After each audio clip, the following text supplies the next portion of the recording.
आजच्या डेमॉन्स्ट्रेशनमध्ये आपण जाबवर फायलिंग क्रिया काय असते, जाब व्हाईसमध्ये कसा होल्ड करावा, फायलिंग करताना उभे राहण्याची काय पद्धत असते, तसेच फाईलला कसे पकडून फायलिंग क्रिया करावी याविषयी संपूर्ण माहिती जाणून घेणार आहोत। त्या ऑपरेशनमध्ये फाईलद्वारा मटेरियल हटविले जाते, त्याला फायलिंग असे म्हटले जाते। फायलिंग क्रिया करताना काही गोष्टी लक्षात ठेवणे खूप महत्त्वाचे आहे। फाईलची निवड करत असताना length of file, grade of file, cut of file व section or shape of file ह्या फाईलचे जे चारही वर्गीकरणाचे जे प्रकार आहेत त्यापैकी योग्य फाईलची निवड करून फायलिंगची क्रिया करायची असते। सर, कामानुसार फाईलची निवड का व कशी करावी? आपण योग्य प्रश्न विचारलेला आहे। फायलिंग करताना योग्य फाईलची निवड करणे खूप आवश्यक आहे। फाईलचे वर्गीकरण हे 4 प्रकारे केले जाते: length of file, grade of file, cut of the file व section or shape of the file. यापैकी आपल्याला योग्य फाईलची निवड करून फायलिंग क्रिया करायची असते। जास्त मटेरियल काढायचं असेल तर आपल्याला सेकंड कट फाईल किंवा बास्टर्ड फाईलची निवड करणे आवश्यक असते। लहान कामासाठी लहान फाईलचा वापर करायचा व मोठ्या कामाकरिता मोठ्या फाईलचा वापर करायचा। जर आपल्याला स्क्वेअर स्लॉटमध्ये फायलिंग क्रिया करायची असेल तर स्क्वेअर फाईलचा वापर करायचा। जर आपल्याला ट्रायंग्युलर सेक्शनमध्ये आपल्याला फायलिंग क्रिया करायची असेल तर ट्रायंग्युलर फाईलचा वापर करायचा। जर आपल्याला होल मोठा करायचा असेल किंवा रेडियस भागात फायलिंग करायची असेल अशा वेळेस हाफ राऊंड फाईल व राऊंड फाईलचा वापर करायचा। जर आपल्याला योग्य प्रकारची फिनिशिंग आवश्यक असेल तर डेड स्मूथ फाईल व स्मूथ फाईलचा वापर करावा। जर आपल्याला सॉफ्ट मटेरियलवर फायलिंग क्रिया करायची असेल तर सिंगल कट फाईलचा वापर करावा। फायलिंग क्रिया सुरू होण्याअगोदर फाईलचा हँडल तपासून बघणे खूप महत्त्वाचे आहे। फाईलचा हँडल जर व्यवस्थित फिट नसेल तर तो व्यवस्थित फिट करून घेणे आवश्यक आहे। तसेच दुसरी महत्त्वाची गोष्ट म्हणजे फाईलचा हँडल क्रॅक गेलेला नसावा, तसेच त्याला फेरून असणे आवश्यक आहे। जर फाईलचा हँडल क्रॅक गेलेला असेल किंवा फेरून नसेल तर अशा प्रकारच्या हँडलचा वापर करू नये। सर, फाईलचा हँडल कोणकोणत्या मटेरियलपासून तयार करतात, तसेच कोणकोणत्या लांबीपर्यंत उपलब्ध आहे? फाईलचा हँडल हा लाकडापासून व प्लॅस्टिकपासून तयार केलेला असतो। जास्तीत जास्त लाकडापासून तयार केलेल्या हँडलचाच वापर करायचा असतो। फाईलच्या हँडलची लंबाई 6 इंच, 5 इंच व 4 इंच एवढी उपलब्ध असते। 6 इंच लांबीच्या हँडलचा उपयोग 400 mm ते 450 mm लांबीच्या फाईलसाठी करावा, तर 150 व 200 mm लांबीच्या फाईलसाठी 4 इंच लांबीच्या हँडलचा उपयोग करावा। 250 ते 350 mm लांबीच्या फाईलसाठी 5 इंच लांबीच्या हँडलचा वापर करावा। जाबला व्हाईसच्या मधोमध योग्य पद्धतीने बांधणे आवश्यक आहे। पकडून ठेवण्यासाठी व्हाईस क्लॅम्पचा वापर करणे आवश्यक आहे। आपल्याला जाब अशा पद्धतीने बांधायचा आहे। जाब होल्ड करताना हे लक्षात ठेवणे आवश्यक आहे की जाब चारही बाजूला व्यवस्थित एक समान उंचीवर आहे किंवा नाही। जर नसेल तर फाईलच्या हँडलद्वारे हळूहळू अशा पद्धतीने आघात करून एक समान उंचीवर ॲडजस्ट करावा। त्यानंतर व्हाईसच्या हँडलला योग्य प्रकारे टाईट करावे। अशा पद्धतीने आपल्याला ही क्रिया करायची आहे। तर जाबला व्हाईसमध्ये होल्ड करीत असताना व्हाईस क्लॅम्पचे वापर करण्याचे कारण काय? जाबच्या फिनिशिंग साईडला सुरक्षित ठेवण्यासाठी व्हाईस क्लॅम्पचा वापर केला जातो। सरफेस आणि एज फिनिश केल्यानंतर व्हाईसमध्ये पकडल्यानंतर त्यावर चरे येतात, कारण ज्या प्लेट्स ह्या हायकार्बन स्टीलपासून तयार केल्या असतात व त्यावर नर्लिंग केलेली असते। यापासून संरक्षण प्राप्त व्हावे व फिनिशिंग व ॲक्युरसी खराब होऊ नये त्यांना सुरक्षित ठेवण्यासाठी व्हाईस क्लॅम्पचा वापर केला जातो।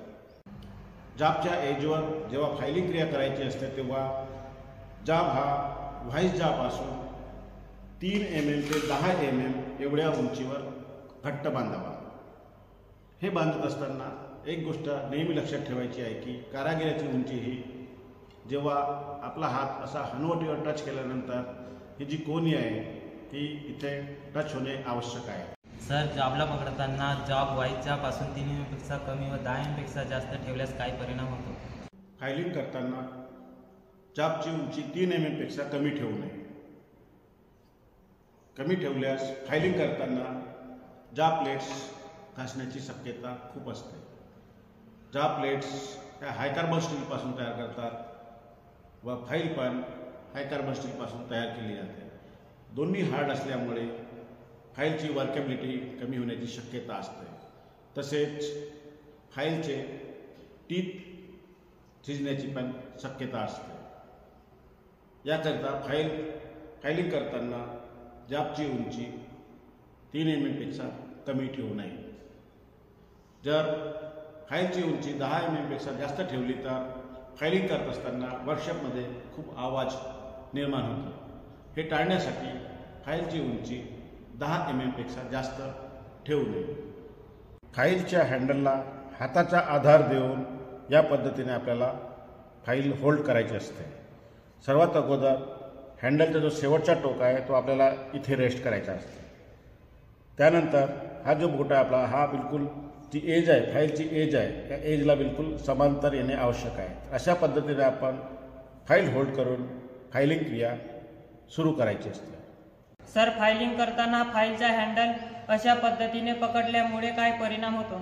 फाईलचा हँडल या पद्धतीने होल्ड करून फायलिंग सुरू केल्यास आपण जास्त एफर्ट लावू शकणार नाही व आपला हात पण दुखावेल.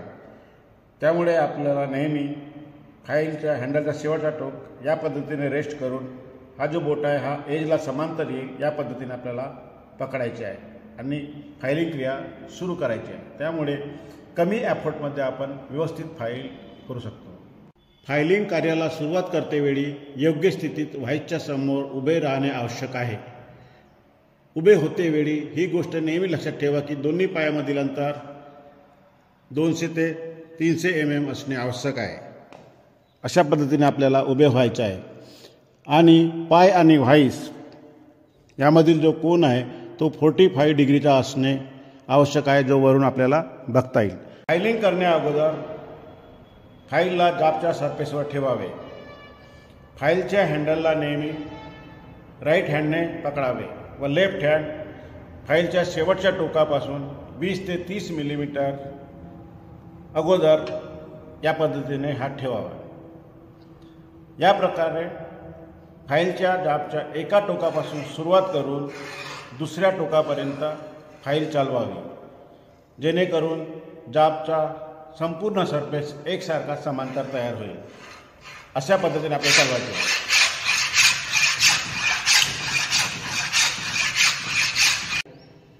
सर, फायलिंग करतेवेळी व्हाईसच्या अगदी समोर उभे राहून फायलिंग केल्यास काय परिणाम होईल? फायलिंग क्रिया करतेवेळी अगदी व्हाईसच्या समोर आपण उभे राहिल्यास फायलिंग करताना फाईलचा हँडल आपल्या बॉडीला अशा प्रकारे टच होईल, जेणेकरून आपल्याला फायलिंगची क्रिया योग्य प्रकारे करता येणार नाही. म्हणून आपल्याला जी पोझिशन दिलेली आहे दोन्ही पायामधील अंतर 200 ते 300 मिलीमीटर व व्हाईस व पायामधील जो कोन आहे तो 45 डिग्रीचा असणे आवश्यक आहे.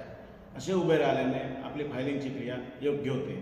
तसेच फायलिंग क्रिया करताना व्हाईसच्या थोडा बाजूला होऊन फायलिंगची क्रिया करणे आवश्यक आहे. फायलिंग करताना मटेरियल कटिंग फक्त फॉरवर्ड स्ट्रोकच्या वेळेस होतो, म्हणजेच फाईल पुढे ढकलताना होते. त्यामुळे दाब आणि ताकद फक्त फॉरवर्ड स्ट्रोकच्या वेळेस लावावे. बॅकवर्ड स्ट्रोकच्या वेळेस दाब आणि ताकद लावू नये. प्रति मिनिट स्ट्रोकची संख्या 40 ते 60 असणे आवश्यक आहे. सर, बॅकवर्ड स्ट्रोकच्या वेळेस फाईलवरील दबाव व ताकद न दबल्यास त्याचा काय परिणाम होतो? मटेरियल कटिंग फक्त फॉरवर्ड स्ट्रोकच्या वेळेस होतं. बॅकवर्ड स्ट्रोकच्या वेळेस म्हणजे फाईल मागे घेताना मटेरियल कटिंग होत नाही. त्यामुळे बॅकवर्ड स्ट्रोकच्या वेळेस दाब आणि ताकद अप्लाय करू नये. जर असे केल्यास तर फाईलची झीज होऊन फाईलची वर्केबिलिटी कमी होईल. म्हणून बॅकवर्ड स्ट्रोकच्या वेळेस दाब आणि ताकद दोन्ही अप्लाय करू नये. जेव्हा जॉबचा सरफेस तयार होईल त्यावेळेस ट्रायस्क्वेअरच्या सहाय्याने आपल्याला त्याचा फ्लॅटनेस या पद्धतीने चेक करायचा आहे आणि स्क्वेअरनेस सुद्धा आपल्याला या पद्धतीने चेक करायचा आहे.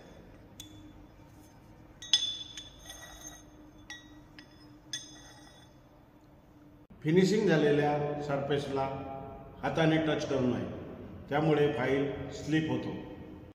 सर, सरफेसला हाताने साफ केल्यास पुन्हा फायलिंग करताना फाईल स्लिप होण्याचे कारण काय आहे?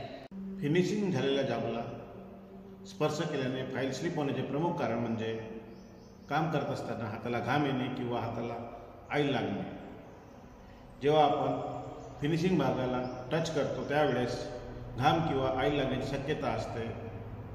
फायलिंग करतेवेळी 2 ते 3 स्ट्रोक कोणत्याही प्रकारचे मटेरियल कटिंग होत नाही व फाईल स्लिप होते.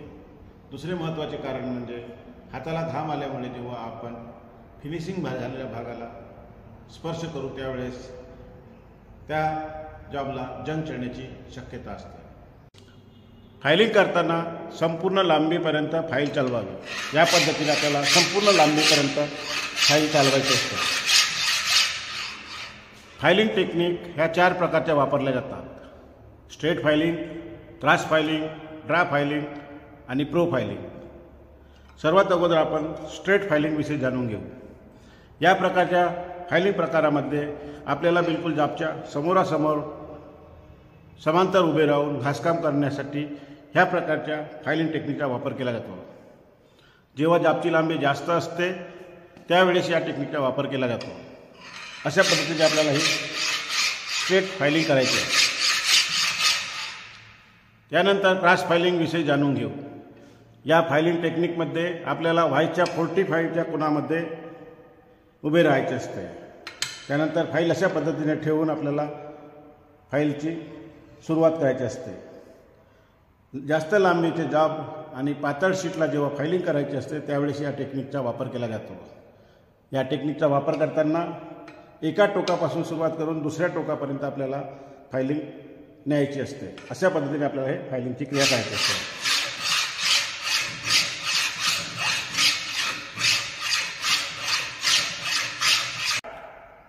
यानंतर आपण ड्रा फायलिंगविषयी माहिती घेऊ. ड्रा फायलिंग टेक्निकचा वापर जॉबला ॲक्युरेसी व फायनल फिनिशिंगसाठी करतात. ड्रा फायलिंग करताना सर्वात अगोदर फाईलचा हँडल काढून जॉबच्या सरफेसवर मधोमध अशा प्रकारची फाईल ठेवावी व नंतर फायलिंगची क्रिया करावी. अशा पद्धतीने जवळ पकडून ही फायलिंगची क्रिया करायची असते. ह्या टेक्निकमध्ये सर्वात कमी मटेरियल निघतो म्हणून ह्या टेक्निकचा वापर जॉबला ॲक्युरेसी व फायनल फिनिशिंगसाठी वापरतात. चौथी जी फायलिंगची टेक्निक आहे ती प्रो फायलिंग असून या टेक्निकचा वापर राऊंड बार, राऊंड पाईप यावर वापरली जाते. या टेक्निकचा वापर करताना अशा पद्धतीने वापरायचे असतात.